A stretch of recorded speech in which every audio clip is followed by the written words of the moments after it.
Nossa conversa a respeito do caminho da cruz, né? Recomendo que você ouça as nossas conversas ou no YouTube ou no Spotify. Elas estão todas lá, dessa série de conversas que nós estamos realizando aqui na casa. Por que eu recomendo que você faça isso? Porque geralmente uma série de conversas constrói uma ideia, né? A gente está fazendo um caminho. E é claro que cada conversa tem um sentido, tem uma finalidade, tem um objetivo, esclarece um ponto. Mas o legal é quando a gente pega a coisa toda e consegue compreender melhor tudo que está sendo dito. Por isso a minha recomendação a você. Hoje, continuando essa conversa, vamos para a quarta frase dita por Jesus na cruz. Como eu já avisei várias vezes, estamos nos preparando para a Páscoa. Por isso esse caminho, o caminho da cruz. Então a gente vai para Mateus capítulo 27, ali no versículo 45. Mas antes de nós lermos, é claro, vamos orar e pedir que o Senhor nos abençoe nessa conversa aqui. Querido Jesus, precisamos que o Senhor nos ajude agora. Precisamos que o nosso coração seja tocado por Ti. Precisamos que a nossa atenção esteja direcionada ao que vai acontecer agora. Precisamos compreender o que vai ser dito, lido, apresentado. Precisamos disso. Aliás, é por isso que nós estamos aqui. Que cada um de nós fuja da possibilidade de perder o seu tempo, de ter vindo para cá, de estar aqui, mas não estar aqui. Faz a gente fugir disso, Senhor. Por isso pedimos que todo impedimento contrário a esse momento caia por terra em nome de Jesus. E que os corações sejam terra fértil e que a nossa atenção se volte àquilo que o Senhor quer nos ensinar. Me ajuda, Senhor. É um tema importante, é uma conversa importante. E eu me coloco diante do Senhor pedindo, tem misericórdia e me ajuda nessa conversa. E que tudo glorifique Jesus, nosso Senhor e nosso Salvador. É a nossa oração, é em nome dele que oramos. Amém. Mateus 27, gente. E houve trevas sobre toda a terra, do meio-dia às 3 horas da tarde. Por volta das 3 horas da tarde, Jesus bradou em alta voz: Eloi, Eloi, lama sabachthani, que significa: meu Deus, por que me abandonaste? Quando alguns dos que estavam ali ouviram isso, disseram: ele está chamando Elias. Nós estamos no meio da crucificação, ou no momento da crucificação. Cristo está pendurado, ao seu lado, os dois malfeitores descritos pelo texto bíblico, aos seus pés, João e mais 4 mulheres, incluindo a mãe de Jesus, os soldados ali vigiando para que ninguém mexesse com aqueles homens. Essa é a cena que temos. Diz o texto bíblico nesse ponto que alguma coisa interessante aconteceu. Era meio-dia e o sol se esconde e uma escuridão toma conta daquele ambiente, daquele lugar. E aí Jesus, diante de tudo isso, ou no meio de tudo isso, proclama a famosa frase: Deus meu, por que você me abandonou? Por que me abandonaste? Por que me desamparaste? É interessante que a morte de Jesus deve ser percebida por nós de forma adequada, e algumas coisas não podem passar em branco, porque se elas passam em branco, se a gente se esquece dessas coisas, ao analisarmos o demais, ao tentarmos compreender o que está acontecendo, temos dificuldade. Para nós entendermos melhor essa frase de Jesus, nós precisamos de lembrar de 2 coisas importantes que estão acontecendo neste momento da crucificação. Primeiro, é que um sacrifício está sendo entregue. Essa primeira perspectiva a gente nunca pode perder. Mateus destaca o horário daquele grito de Jesus. E quando uma coisa está registrada no texto bíblico, tome cuidado, preste atenção, porque tudo que está registrado ali é digno de atenção. é digno de interesse da nossa parte. O interessante é pensarmos que às 3 da tarde era o horário do sacrifício no templo. É justamente nesse horário que Jesus grita em alta voz: Deus meu, por que me abandonaste? Porque o que Jesus estava fazendo ali era um sacrifício. João, capítulo 1, 29, nos mostra João Batista encontrando Jesus, apontando a ele, dizendo: eis o Cordeiro de Deus que tira o pecado do mundo. Já conversamos aqui anteriormente que essa figura do Cordeiro para nós não é muito precisa, não é muito autoexplicativo. A maioria de nós não sabe direito como é que é a diferença do cordeiro para uma ovelha, para um bode, para uma vaca. A gente confunde tudo isso, né? Mas para a cultura judaica, apontar para Cristo aquilo que João fez e chamar Jesus de Cordeiro de Deus que tira o pecado do mundo, perdão, tem um significado profundo. Por quê? Porque todo judeu sabia a ligação entre um cordeiro e a expiação do pecado. Todo judeu sabia que o cordeiro era sacrificado no templo para expiação, para anulação, para o perdão de pecados. Quando João fala assim e se dirige a Jesus dessa maneira, é o sacrifício que viria, que Jesus faria, e é o caso do que nós estamos vendo, que está acontecendo. João está falando sobre o que vai acontecer, Jesus como um cordeiro que se sacrifica pelo homem. Hebreus 10:10, aliás, se você quer saber melhor sobre isso, leia o livro de Hebreus.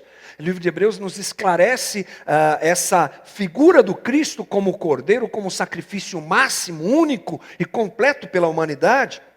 E no versículo 10 do capítulo 10 de Hebreus nós lemos: pelo cumprimento desta vontade fomos santificados por meio do sacrifício do corpo de Jesus Cristo, oferecido de uma vez por todas.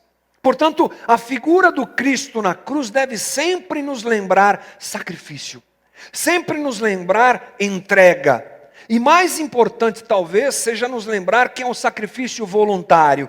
Jesus disse em João: a minha vida ninguém tira, eu voluntariamente a dou. Ele que se entrega por nós como sacrifício na cruz. E também nos lembrarmos, segundo ponto importante, que aquilo está acontecendo por uma substituição. Jesus nos substitui na cruz. 1 Pedro 2:24 diz: Ele mesmo levou em seu corpo os nossos pecados sobre o madeiro. Jesus carrega, o nosso pecado. Jesus carrega o meu erro. Jesus carrega o teu erro. Jesus carrega o pecado de toda a humanidade, a rebeldia de toda a humanidade. Ele está nos substituindo. Gálatas, Paulo dizendo aos Gálatas 3:13 nos diz: Cristo nos redimiu da maldição da lei, quando se tornou maldição em nosso lugar. Pois está escrito: maldito todo aquele que for pendurado num madeiro. Ou seja, o Cristo santo, puro, o Cristo que não peca, como o próprio autor de Hebreus também nos diz, o Cristo que não entra na esfera do pecado, nesse momento assume o pecado dos homens. Assume o pecado dos homens fazendo um sacrifício, assume o pecado dos homens substituindo cada um de nós na cruz. E aquele grito dado por Jesus, é muito importante nós imaginarmos, entendermos, compreendermos o que está acontecendo. É o grito da solidão. É o grito do abandono. É o grito de se perceber distante da mais perfeita comunhão existente, que é a comunhão da Trindade. Jesus grita porque ele se percebe distante da comunhão da Trindade. A Trindade, ela é uma coisa misteriosa para a gente. A gente não consegue entender direito. Mas uma coisa que fica claro quando a gente vai estudando as falas de Jesus, as falas do Pai, a ação do Espírito, nós percebemos que há uma comunhão absoluta entre Pai, Filho e Espírito Santo. Algo que a gente não consegue entender. Uma comunhão absoluta. C.S. Lewis tentou descrever isso quando ele fala sobre a dança da Trindade. O teólogo C.S. Lewis, de quem eu recomendo que você conheça, leia todo tipo de livro que você encontrar, material dele, é sensacional. Ele era ateu e se converteu na década de 40, 50, ele produziu muito material teológico, durante a Segunda Guerra Mundial, inclusive, ele fala sobre isso. O que é que Deus fazia antes de criar o mundo? Eles viviam uma dança da Trindade. Ele criou essa teologia bonita, onde o Pai honra o Filho, o Filho honra o Pai, ambos honram o Espírito honra Pai e Filho. Uma comunhão absoluta que faz com que a Trindade seja completa em si. Aqui Jesus ele percebe o distanciamento dele dessa Trindade, da Trindade. Lembrando que Jesus mesmo disse: eu e o Pai somos um. Olha só o absoluto de comunhão, mas agora ele diz: Pai, por que fui abandonado? Por que me abandonou? A experiência humana na pessoa do Cristo foi tão completa e tão profunda que fez com que ele vivesse até esse afastamento nosso do Pai. Sem pecar, mas por ter assumido o nosso pecado, Jesus percebe-se longe da Trindade. Não é o Pai que se afasta de Jesus, mas a sua condição em assumir o pecado da humanidade afasta Jesus do Pai. Essa é uma teologia complexa para a gente, porque se a gente der um passinho meio equivocado, a gente entra numa discussão sobre Jesus ter pecado ou qualquer coisa assim, que está fora de cogitação, a gente sabe disso. Mas é muito simples, por outro lado. Jesus assume o nosso pecado. Ao assumir o nosso pecado, Jesus experimenta o distanciamento do Pai, o distanciamento da Trindade. Na verdade, por assumir o pecado do homem, Jesus experimenta o distanciamento que nós, seres humanos, escolhemos viver. Ele voluntariamente faz o que faz, assume o nosso pecado e se distancia do Pai. Nós fazemos isso pela nossa rebeldia, porque o pecado afasta o homem de Deus. Lembre-se que todo tipo de ação da parte de Deus, entre Deus e homem, relacionada à aproximação, parte primeiro do Pai, de Deus, sempre de Deus. Não somos nós que conseguimos nos aproximar dele. Ele que vem até nós, ele que se encarna e nos procura. Você vai encontrar esse movimento de Deus, tanto da parte do Pai, quanto do Filho, quanto do Espírito. Ou seja, a Trindade nos procura. Nós é que nos afastamos dele. O pecado nos afasta de Deus. Lembrando trazendo à memória de todos nós que pecado não é só o que fazemos. Aliás, a Bíblia distingue isso.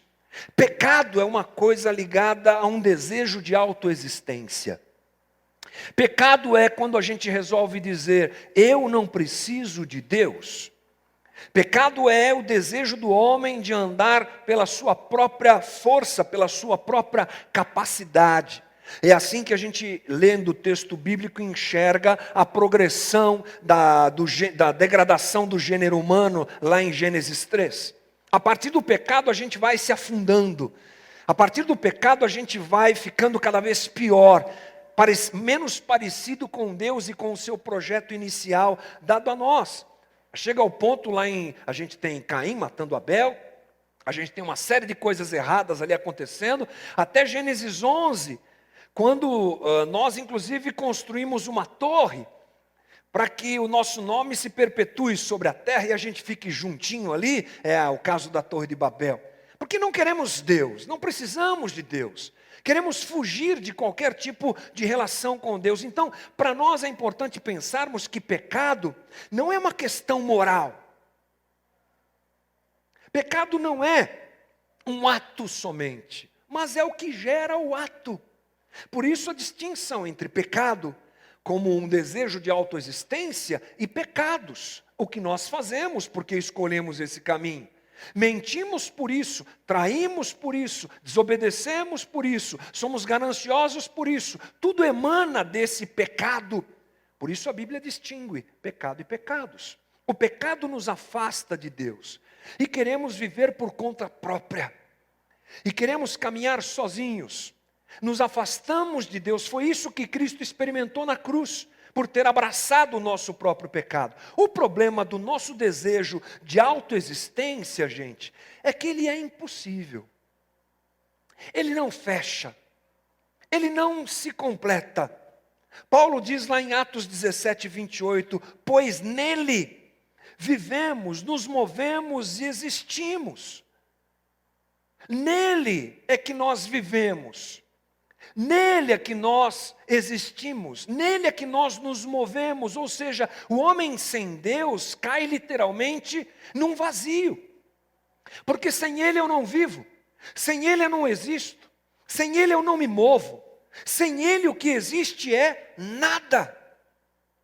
Sem Deus o que existe é nada. Dizer que o nada existe é meio paradoxal, mas é isso.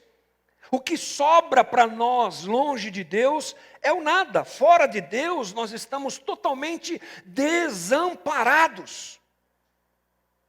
Deus meu, por que me desamparaste? Fora de Deus o que a gente experimenta é o desamparo. A palavra grega usada no texto de Mateus é essa mesmo. Fora de Deus não há sentido. Fora de Deus não há acolhimento, fora de Deus não há abraço, fora de Deus não há cuidado, fora de Deus não há razão, fora de Deus não há nada. Fora de Deus não há nada.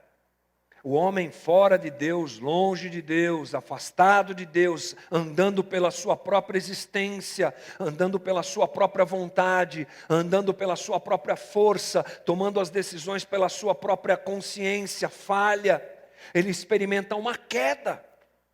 E impressionante que ele cai e nem percebe que caiu.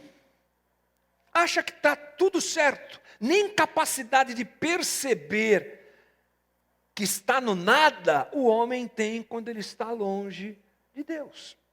Não há ponto de referência e a gente perde a nossa capacidade de avaliação sobre as nossas atitudes. Por isso a gente encontra atitudes bestiais e a pessoa ainda acha que está certa, praticando as coisas mais horrendas, animalescas. Eu estou indo bastante no extremo para a gente falar sobre isso, mas o homem sem Deus vai se bestializando cada vez mais, vai perdendo a razão cada vez mais. Jesus está gritando essa realidade humana de se viver sem Deus. Jesus está gritando sobre esse desamparo, sobre esse abandono, sobre esse nada. Jesus está dizendo, sem Deus não há nada, porque essa é a realidade que ele vive naquele momento da cruz. Para a gente pensar numa forma um pouco mais prática, é bom a gente pensar que esse nada é a rejeição das coisas de Deus, dos valores de Deus, do reino de Deus, e até por que não dizer do mundo de Deus. Deus tem um mundo. O homem rejeita esse mundo de Deus, que condensa talvez as ideias, os valores, as prioridades, a ética de Deus. O homem rejeita esse mundo. Olha que interessante. Vou ler com você muitos textos de Paulo falando sobre a existência desse mundo de Deus. Efésios 1:3. Bendito seja o Deus e Pai de nosso Senhor Jesus Cristo, que nos abençoou com toda sorte de bênçãos espirituais aonde, gente? Regiões celestiais, no mundo de Deus. Efésios 1:20.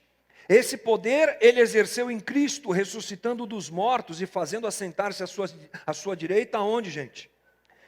No mundo de Deus. Efésios 2:6. Deus nos ressuscitou com Cristo e com ele nos fez assentar nas regiões ou lugares celestiais, no mundo de Deus. Efésios 3:10, a intenção dessa graça era que agora, mediante a igreja, a multiforme sabedoria de Deus, se tornasse conhecida dos poderes e autoridades aonde? Nas regiões celestiais. Efésios 6:12, pois a nossa luta não é contra pessoas, mas contra poderes e autoridades, contra os dominadores deste mundo de trevas, contra as forças espirituais do mal, aonde, gente? no mundo de Deus.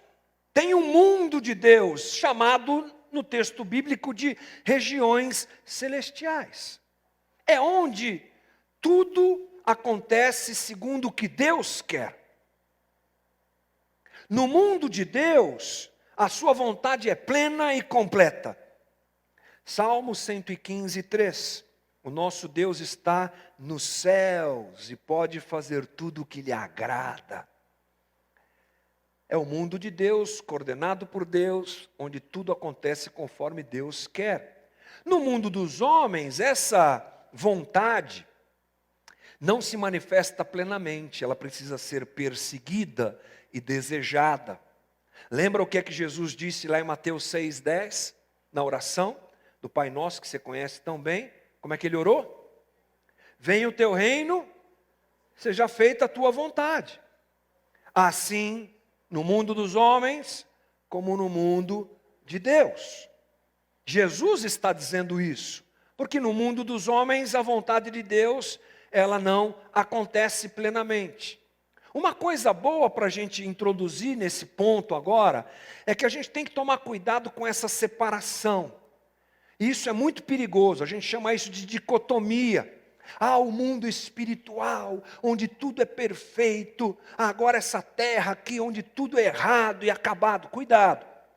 Mundo espiritual, mundo de Deus e mundo dos homens existem de forma, uma simbiose, uma coisa ligada a um a outro. Ok? A gente vê Deus operando nesse mundo, a gente vê Deus trabalhando nesse mundo também. Cuidado para não ir por esse caminho, porque você vai se dar mal e começar a fazer uma separação entre santo e sagrado, santo e profano, perdão, que não existe. Mas cair no nada, voltando ao nosso raciocínio, é dar as costas a esse mundo de Deus.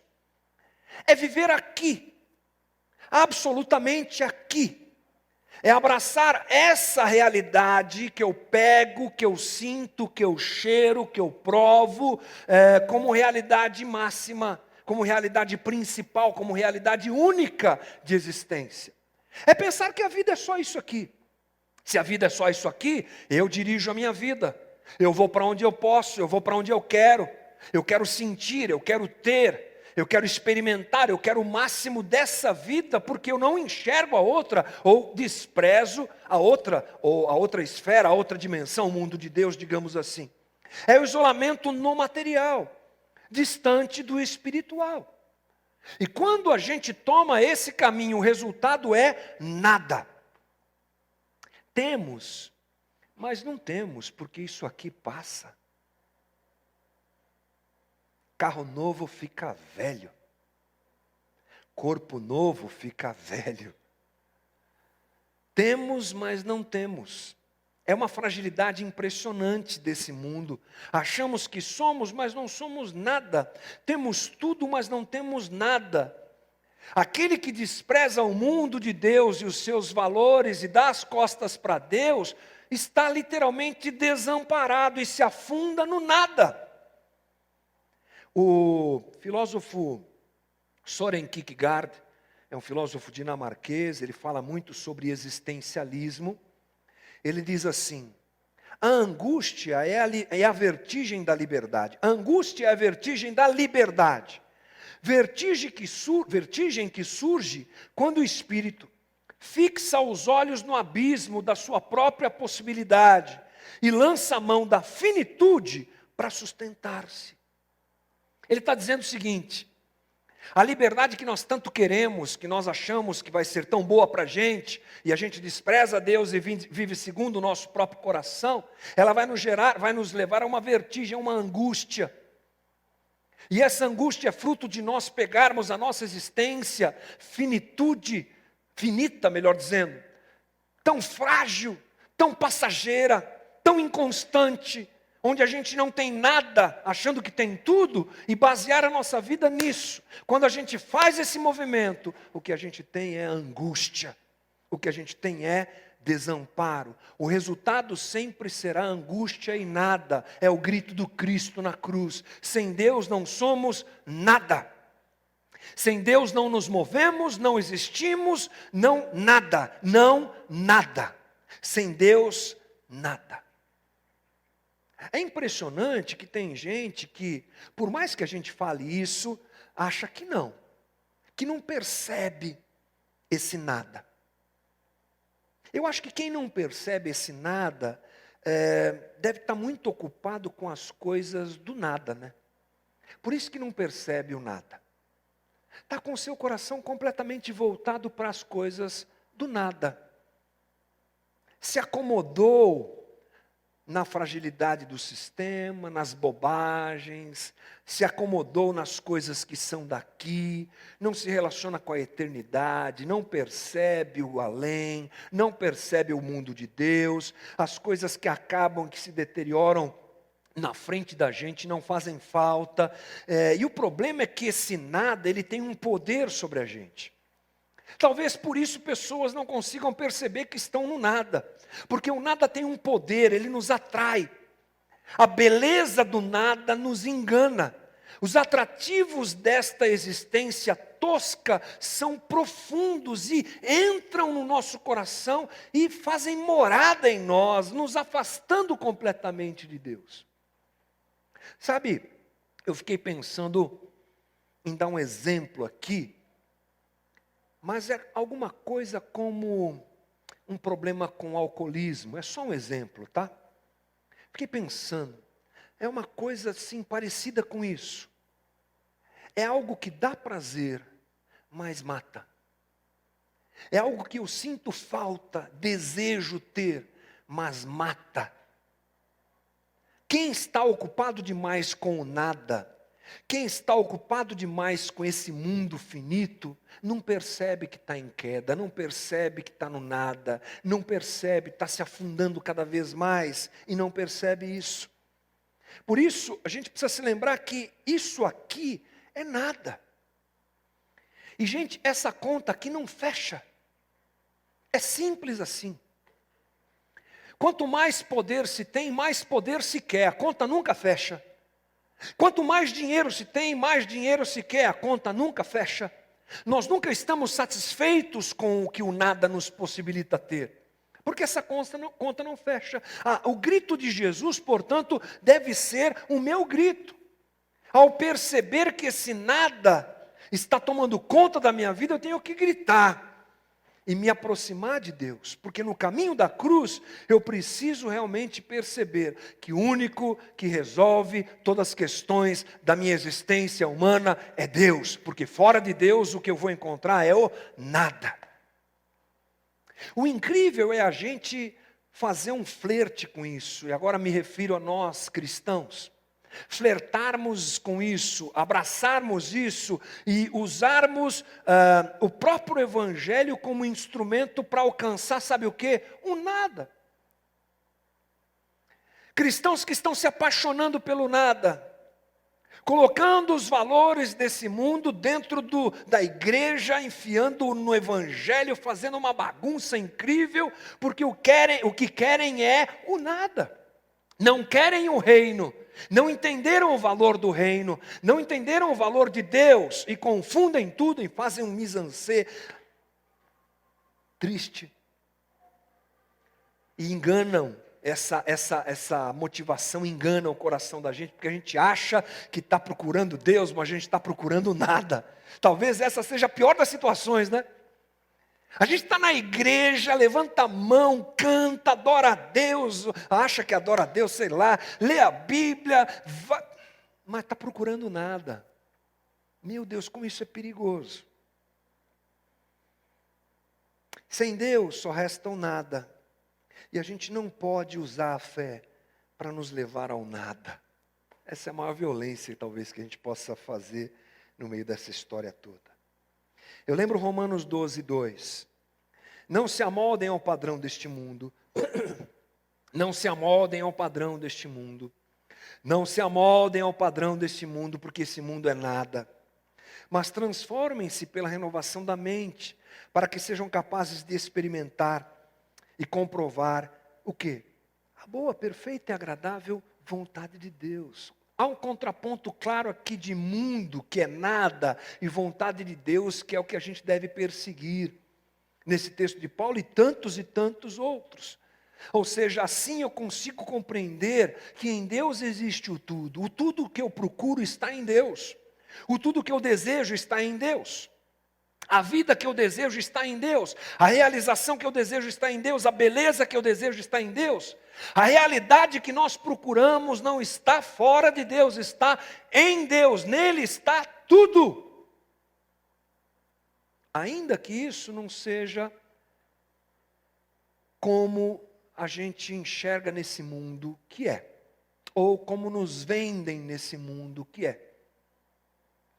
Nesse mundo o que vale, nesse mundo do nada, o que vale é a aparência.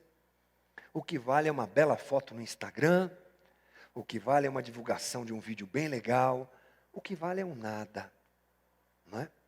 Mas no reino há tudo e em Deus há tudo. Para finalizar minha conversa com você, talvez a gente tenha que pensar sobre qual o caminho para essa transformação acontecer em nós constantemente. Até porque a gente está no mundo do nada, né? A gente está aqui. Deus não tirou a gente daqui. A gente se converteu, já falei algumas vezes aqui, a gente se converteu, não ganhou um par de asas para sair daqui e ir morar em outro lugar. Deus está aqui, o reino de Deus está aqui, não completamente, mas já está. É uma coisa desafiadora. E eu fiquei pensando, qual é esse bom caminho que a gente pode trilhar para não virar as costas para Deus? E aí eu lembrei da quinta-feira que nós tivemos aqui, quando o meu amigo Fábio Ito começou a explanar uma coisa aqui, ele já começou a falar sobre missão e tal, e eu levantei a minha mão ali atrás e falei para ele, ô Fábio Ito, defina para a gente o que é missão.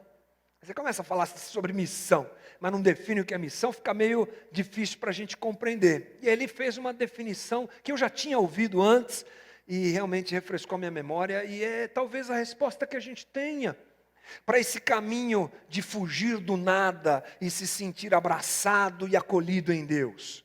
E ele explicou o seguinte, que quando a gente busca Deus porque a gente está no nada. De repente você percebe, puxa vida, tem alguma coisa acontecendo de errado aqui, esse nada não me satisfaz. Estou com um problema, estou com uma dificuldade, bate a doença, bate o caos financeiro, bate um problema na família, bate uma crise existencial, vou eu lá para Deus. Coisa boa, não tem problema nenhum. Oramos para sermos atendidos no nosso desejo. E a causa para a gente buscar Deus, e o objetivo da gente buscar Deus é o nada. É só o problema que a gente está vivendo aqui. A gente ainda não conhece Deus, então a gente se relaciona com Ele desse jeito. Deus, faz esse milagre na minha vida. Não tem problema nenhum pedir para Deus fazer um milagre, mas geralmente esse é o caminho que nós usamos nessa aproximação com Deus. Aí a gente vai crescendo. A gente pega o caminho da cruz e a gente vai sendo trabalhado por Deus. Sabe como é que é? Você dorme hoje, pior do que você vai acordar amanhã, porque amanhã você vai estar melhor, vai ler a Bíblia, vai conhecer mais o Evangelho, vai refletir sobre alguma coisa, vai desejar estar mais perto de Deus em alguns aspectos, e a tua vida vai sendo transformada. E aí nós entendemos melhor Deus e queremos fugir do nada. E aí a gente ora já para Deus fazer alguma coisa na vida da gente, para a gente melhorar essa relação com Ele. Mas aí chega o ápice dessa situação, que é a missão. É quando a gente ora para que a vontade de Deus seja feita efetivamente na nossa vida. É um caminho que a gente vai trilhando, e a missão de Deus se torna a minha missão. E o que Deus se importa se torna aquilo que eu me importo. E o valor principal de Deus se torna o meu valor. E aí eu me torno uma pessoa satisfeita. Aí eu vivo nesse nada, porque eu tenho que viver nesse nada, mas esse nada não manda mais na minha vida. Tem? Que legal que tem, que bom que tem. Não tem? Amém. Tudo posso naquele que me fortalece. Essa é a oração de alguém que anda no meio do nada, mas o seu coração não está no nada. E que Deus trabalhe isso na vida da gente. É minha oração, irmão. Que a gente não volte as costas para Deus e abrace o nada, porque é o desespero da existência. Porque não tem solução para o homem fora de Deus, mas que a gente, ao abraçar o Evangelho, abraçar a vontade e a missão de Deus, a gente vive em paz nesse mundo, satisfeito com o que a vida nos deu, felizes, percebendo o cuidado, a graça e a mão de Deus em cada detalhe, em cada garfada de arroz e feijão que a gente dá, em cada vez que a gente abre a porta da nossa casa para entrar e morar, em cada vez que a gente abraça a esposa, o marido, os filhos que Deus nos deu, em cada vez que a gente entra na casa da rocha aqui para comungar com os irmãos e adorar Jesus pela obra redentora que Ele fez na vida da gente, em cada vez que eu vou para aquele trabalho, ainda que sejam 2 horas de ônibus, ainda que o chefe seja um saco, me encha demais todos os dias, eu estou lá porque Deus abriu aquela porta e Ele está me sustentando por aquilo. Eu sou grato porque eu posso vir para a comunidade, tocar minha guitarra, tocar meu violão, cantar, pregar, fazer alguma coisa, às vezes até limpando algum banheiro lá atrás, mas eu estou feliz. Estou feliz com o que a vida me deu, porque no meio desse nada, eu não estou desamparado. Eu não estou sozinho. Eu estou abraçado por Deus, e eu abraço o Evangelho de Deus, abraço a missão de Deus, abraço a vontade de Deus, e sou resolvido em nome de Jesus. Até o dia que Ele vier, gente, e colocar tudo isso daqui em ordem. Me dá até um arrepio. O dia que Ele vem e colocará todo esse caos em ordem, a gente vai poder viver aquilo que a gente não consegue viver hoje. Mas hoje, irmão, abraça o Evangelho. Hoje, irmão, não vira as costas para Deus. Hoje, irmão, não cai nessa de abraçar o nada, porque o nada é desamparo, o nada é morte, o nada é solidão, o nada é nada. Tudo está em Deus, tudo está no Pai. Vamos orar, fecha os teus olhos um pouquinho.